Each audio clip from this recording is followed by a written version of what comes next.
एक बार की बात है, रतनपुर नाम के गांव में मीठी अपने पिताजी उमेश और सौतेली माँ रमा के साथ रहती थी।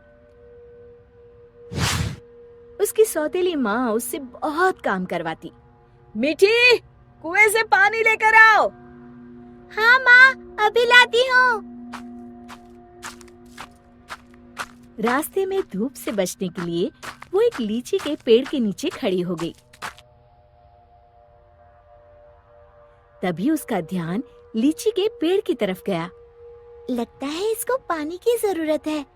मैं आज इसमें थोड़ा पानी जरूर डालूंगी।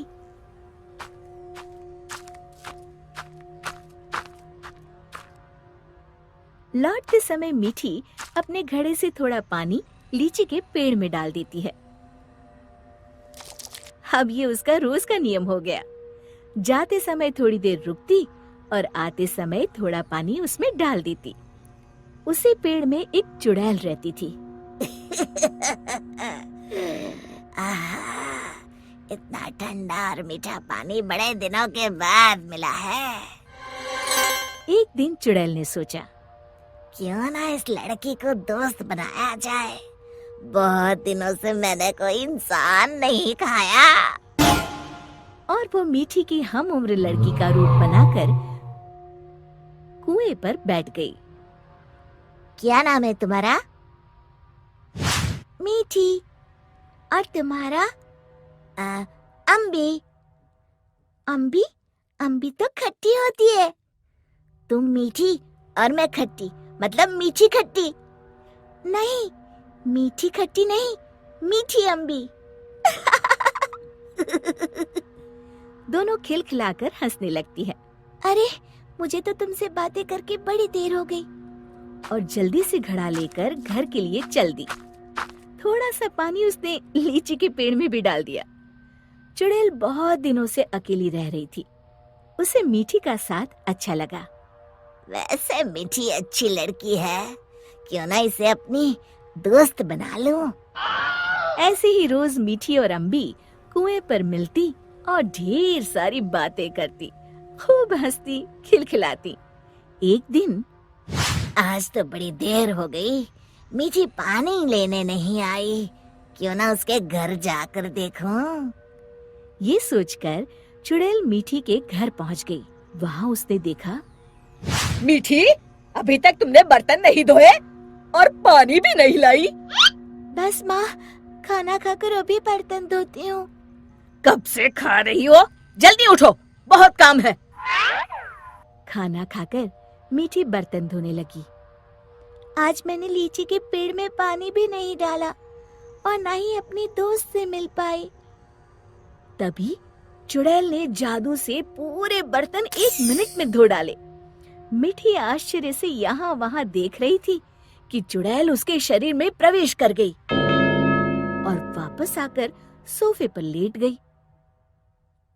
अच्छा, तो राजकुमारी आराम फरमा रही है, बर्तन कौन धोएगा? धुल गए। रमा को मीठी की आवाज भारी सी लगी। अच्छा, जादू से धोए हैं क्या? हाँ। अब झाड़ू कौन लगाएगा? कपड़े कौन धोएगा? तुम। और कौन? अच्छा, तो मुझे जवाब देती है। ये कहते हुए रमा ने मीठी का हाथ पकड़कर झकझोर दिया। पर मीठी रोज की तरह रोई नहीं, तो रमा को और तेज गुस्सा आ गया। मारने के लिए आगे बढ़ी ही थी कि मीठी ने उसका हाथ पकड़कर गोल घुमाकर छोड़ दिया। रमा तेजी से गोल गोल घूमने लगी।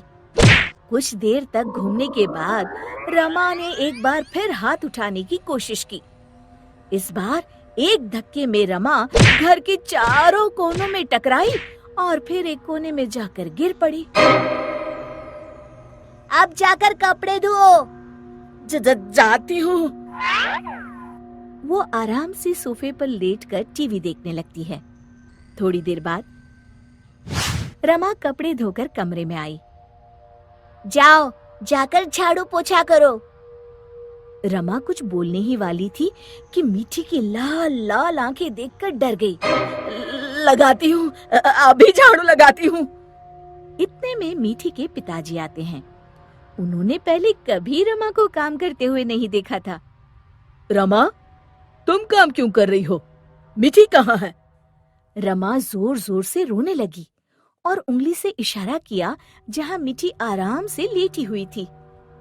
मीठी, मैं क्या देख रहा हूँ?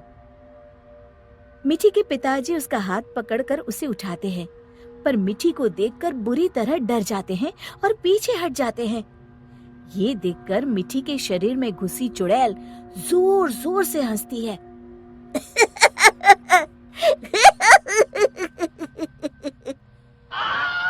उमेश समझ जाता है कि मीठी पर चुड़ैल का साया है।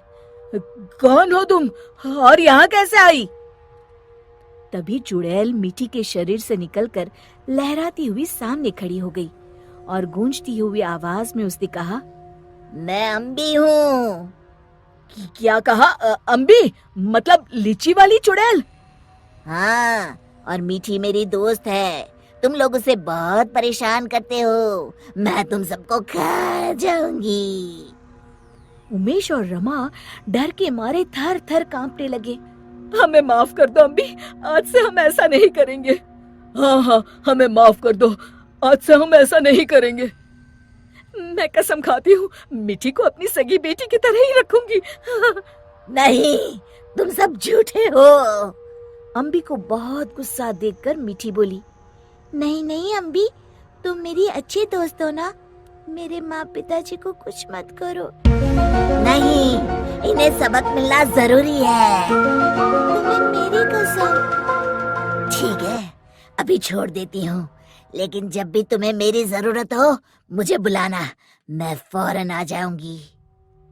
और फिर उस दिन के बाद से रमा ने कभी मीठी को तंग नहीं किया।